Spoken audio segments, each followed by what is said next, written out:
In the vast emptiness before the dawn of time, the cosmos was but a canvas of boundless potential. From this void emerged five titanic beings, the Elder Gods, whose existence would shape the destiny of all creation. Their names were Jazz, Full, Wen, Bick, and Ma, echoed with the power of ancient forces, each one embodying a primal element that would give birth to worlds, life, and ultimately conflict. These beings, older than the stars themselves, were not mere gods as mortals would come to understand. They were the very essence of the universe, the architects of existence. Their story is one of creation and destruction, of love and despair, a tale that spans eons and reverberates through the annals of time. In the beginning, there was Jazz, the eldest and most powerful of the Elder Gods. Jazz was the embodiment of time itself, her thoughts turning the wheels of the cosmos. It was she who first looked upon the void and saw potential, a canvas upon which to paint the future. With a mere thought, she began the grand design, crafting the Stone of Jazz, a powerful artifact infused with her very essence. This stone would become the cornerstone of creation, a beacon of power that resonated across the multiverse. As she journeyed through the cosmos with her sisters, Jazz's influence shaped the very fabric of reality. Worlds were born, and with them, life began to stir. Yet, Jazz was not a creator of life in the way that mortals might imagine. She was a weaver of time, setting the stage for others to follow. But even in her vast wisdom, she was not without her challenges. In the early eons, Jazz encountered the Dragonkin, a proud and ancient race who dared to challenge her might. They sought to harness the Stone of Jazz, but in their arrogance, they sealed their own fate. Jazz, in her unmatched power, bound them to the stone, cursing them with eternal suffering. They became guardians and prisoners of the artifact, doomed to suffer should they ever seek it again. These timeless creators of the cosmos, propelled by an unyielding quest for perfection, combined their immense powers and vast wisdom gleaned from eons of shaping worlds.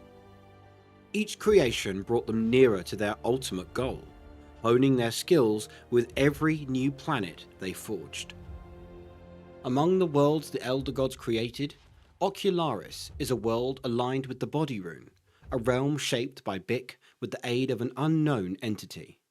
This world, a primordial plane, represents the raw essence of physical form and vitality. Here, the ancient enigmatic being known as Ocularis resides, a colossal entity whose brain spans an entire world. The Stalkers, horrifying creatures born from Ocularis, are its children, extensions of its sight that perpetually seek knowledge across the cosmos. Terragard, a world created by Wen in partnership with another mysterious force, aligns with the Law Rune. It exists on the primordial plane, embodying strict order and regulation. This icy world with its cold and calculating inhabitants is where humanity first originated, including the god Saradomin.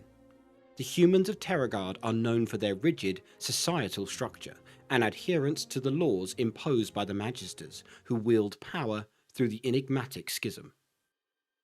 Kethsi, aligned with the Mind Rune, was crafted by Jazz and an unidentified collaborator. This primordial world is a testament to mental prowess and intellect. It was once a thriving hub of knowledge and magic, inhabited by a civilization that reached incredible heights before it was destroyed by the Elder God Jazz. The remnants of Kethsi are a haunting reminder of the devastating power the Elder Gods wield over even the most enlightened of societies. Naragon, the home of the Naragi race and the birthplace of Guthix, aligns with the Nature Rune. Created by Bick and another unknown entity, the higher plane is a place of immense natural beauty and vitality. However, it was ultimately ravaged during the Naragon God Wars, leading to the near extinction of the Naragi and leaving Guthix as one of its few survivors. The memory of Naragon lingers as a symbol of the delicate balance between creation and destruction. Hallow, aligned with the Astral Rune, was created by the combined efforts of Jazz, Wen, and yet another mysterious entity.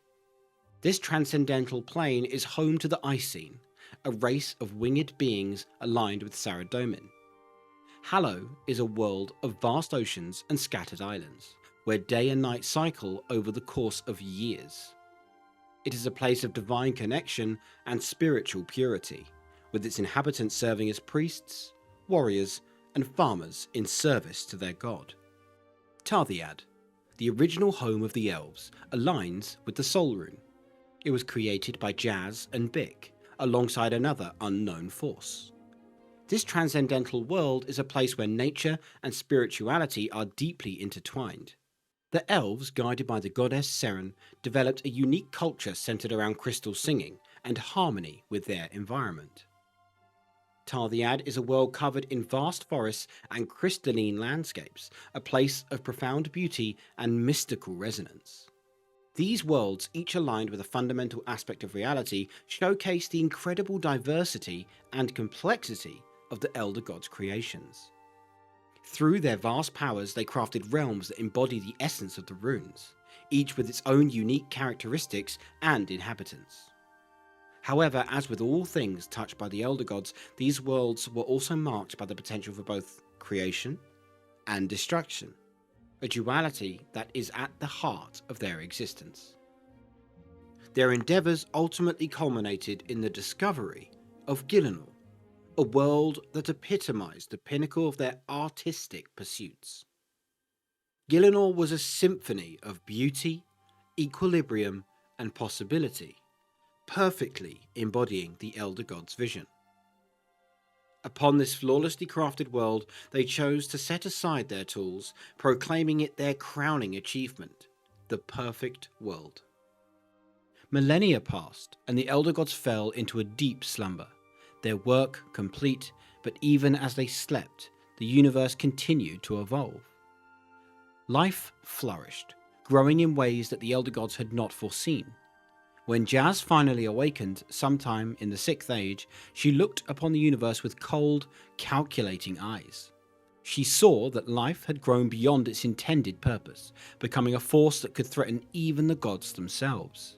Jazz, ever the pragmatist, decided that the universe needed to be reset. The Great Revision, a cataclysmic event that would erase all life, was her solution. But before she could act, she gave the World Guardian a chance to prove that life was worth preserving. This was no mercy. Jazz was simply curious, willing to give the smallest chance for a future if it could be justified. The Elder God Wars began, and the universe trembled. Jazz, the master of time, found herself at odds with her creation.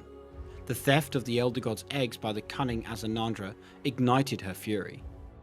She commanded Karapak, a servant turned rebel, to retrieve them, but betrayal was in the air.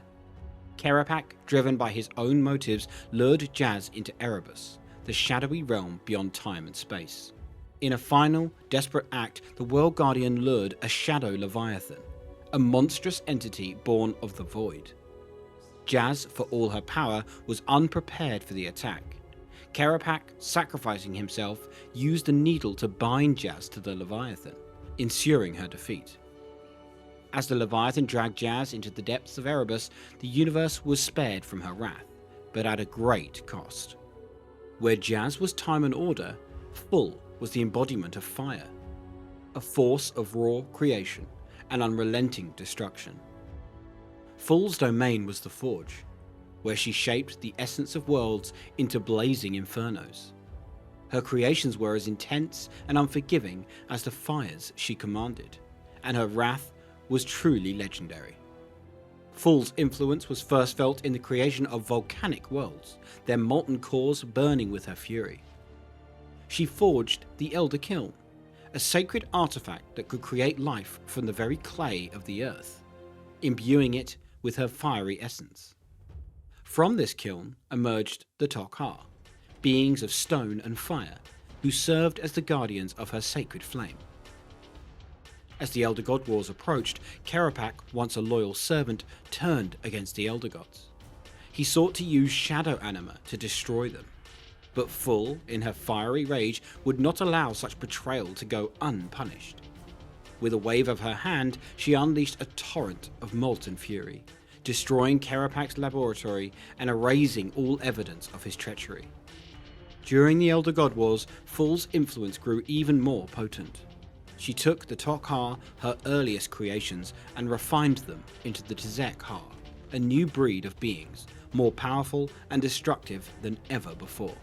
These Tzek'ha would be led by Karl Zuk, a formidable warrior who would stand at the forefront of the Elder God Wars, embodying the might of Full's flame. Wen was the coldest and most distant of the Elder Gods, the embodiment of ice and memory. Her touch was the frost that gripped entire worlds, freezing them in time, preserving them in a state of perfect stillness. Wen's mind was a labyrinth of ancient memories, her thoughts as cold and unyielding as the ice she commanded. Wen's influence shaped cold, barren worlds where life struggled to survive.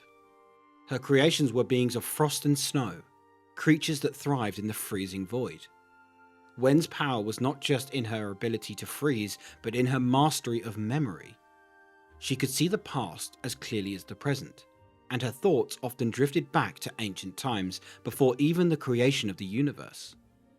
When Ma, the youngest of the Elder Gods, was born malformed and corrupted, the icy scars on her body led to whispers of Wen's influence. It was feared that Wen, in her cold detachment, had somehow twisted Ma's form. Though this suspicion was later dispelled, the true cause of Ma's corruption remained a mystery, something dark and unknowable, beyond even Wen's cold comprehension. In the Elder God Wars, Wen's icy power manifested in the Arch-Glacor, a tower behemoth of frost and terror. This creature, born of Wen's will, was an unstoppable force, freezing entire armies in its path, turning the tide of battle in favour of the Elder Gods. The Arch-Glacor was not just a weapon, it was Wen's cold judgment made flesh, a reminder of the inevitable end that comes for all things. Bick, the second youngest of the Elder Gods, was the creator of life, the architect of nature, and the mother of all things that grew. Her essence was the earth itself, and her creations were as diverse and complex as the ecosystems they inhabited. Bick's touch brought life to barren worlds, filling them with forests, rivers, and the myriad of creatures that would one day walk upon them. Bick's influence was first felt on Gielinor, where she created lush landscapes teeming with life. Her creations were not just plants and animals, but the very foundation of the world's ecosystems. After Gielinor was formed, Bick chose Intrana as her resting place, a serene island where essence seeped into the land, giving rise to unparalleled beauty and fertility. When Bick was awakened by the stirring of her sisters, she was called to the Elder Hall, the sacred chamber where the Elder Gods would meet to decide the fate of the universe. It was here that Bick, with her nurturing spirit, argued for the preservation of life. But the theft of the eggs by Azanandra and the ensuing chaos left her torn between her duty and her creations. In the Elder God Wars, Bick's power took a darker turn. In her desperation to reclaim the stolen eggs, she revived Croesus, an ancient fungal entity of immense power. Under Bick's influence, Croesus became a force of corruption and decay, spreading across Gielinor, laying waste to the lands she once nurtured. She was a tragic reflection of Bick's inner turmoil, as she struggled to balance her love for life with the harsh realities of the Elder God's will. Mother Ma, the youngest and most pitiable of the Elder Gods. She was born into a world of darkness and pain. Her sisters abandoned her, leaving her to fend for herself on the harsh world of Runescape. Ma's body was twisted and malformed, a reflection of the torment she endured, but within her burned a desperate need to create, to bring forth life that might ease her loneliness. In her solitude, Ma reached out into the void and with great effort created two beings, Zaros and Seren. Zaros, born of shadow, and Seren, born of light, were Mars' greatest creations, the children she longed for but could never truly possess. They were reflections of her fractured mind, embodying the duality of her very own existence. As time passed, Mars' mental state did deteriorate. She created the Margerad, beings of great power and ambition, to serve as her children and her protectors. But her nightmares persisted, manifesting as the Muspa, grotesque creatures born of her deepest fears. The Margerad, in their devotion, performed the ritual of rejuvenation to calm her, but it was never enough. Mars' suffering was too great, her mind too far gone. In the 6th Age, the World Guardian ventured into Mars' nightmare, confronting the twisted manifestations of her fears. Seren, realizing that Mars' suffering could never be ended by conventional means, made the heart-breaking decision to end Mother Mars' life. With a gentle touch, she brought Mars' torment to an end, a mercy that carried the weight of ages. Mars' death marked the end of a tragic chapter in the history of the Elder Gods, a legacy one of sorrow, madness, and unfulfilled dreams. As the Elder Gods grappled with the implications of their awakening and the looming threat of the Great Revision, Seren emerged as a key figure in the unfolding drama. Distressed by the escalating conflict and driven by a desire to protect the future of all life, Seren took a decisive action that would shape the fate of the cosmos. In a bold move, Seren transported the Elder Gods' eggs to the anima-rich world of Aya. This planet, chosen for its vibrant life force, was to be the cradle for the new generation of Elder Gods. Seren's deep connection to life and preservation motivated her to ensure that the eggs would have a safe haven for their incubation, far from the conflicts ravaging Gielinor. Seren remained on Aya, vigilantly watching over the eggs as they pulsated with potential. Her presence was a calming and nurturing force, countering the volatile energies surrounding the rebirth of such powerful beings. When the eggs finally hatched, Seren witnessed the birth of the new Elder Gods, a moment of profound significance and deep emotional resonance. As each egg cracked open, the Elder Gods performed their final act, transferring their memories, power, and consciousness into the new beings emerging. This sacred transfer ensured that the essence of each god was preserved, echoing through the new generation in a seamless continuation of their lineages. The hatching of the new gods marked a pivotal moment in the Elder Gods saga. Seren, having played a crucial role in safeguarding the future, watched as each newborn god inherited the essence and memories of their predecessors. This act not only ensured the survival of the Elder Gods' lineage, but also embodied the hope that the new gods would learn from the past and perhaps forge a different path forward.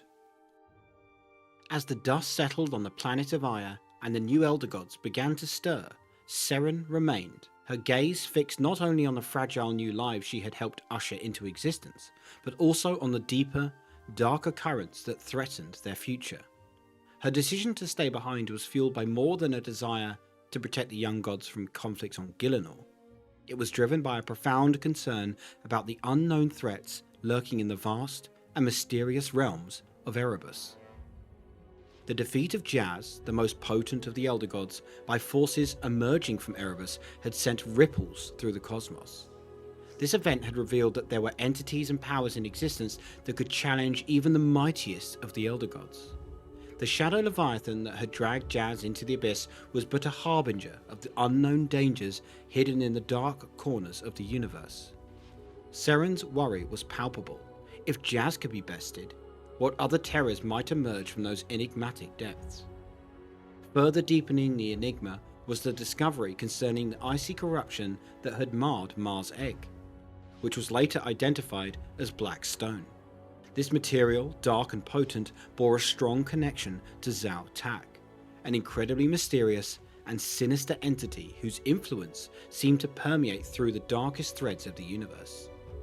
The revelation that such a substance had played a role in the corruption of an Elder God's egg suggested a deeply unsettling possibility, that Zao Tak's reach might extend further and more deeply than anyone had dared to imagine.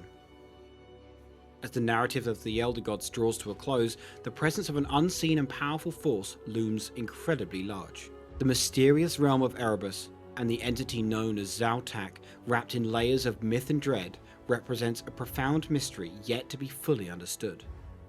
Its connections to the Black Stone and the events surrounding the Elder Gods hint a narrative filled with pending revelations and challenges. The story of the Elder Gods is far from over. While the cycle of life and power continues with the new generation on Aya, the echoes of the past and the shadows of the unknown continue to shape the destiny of the universe. As watchers of this cosmic saga, we are left to ponder the vast, unexplored depths of Erebus and the true extent of Zautak's power. What lies in wait in those shadowy realms remains to be seen, but one thing is certain: the journey ahead is fraught with danger and discovery, promising to unveil secrets that could shake the very foundations of reality.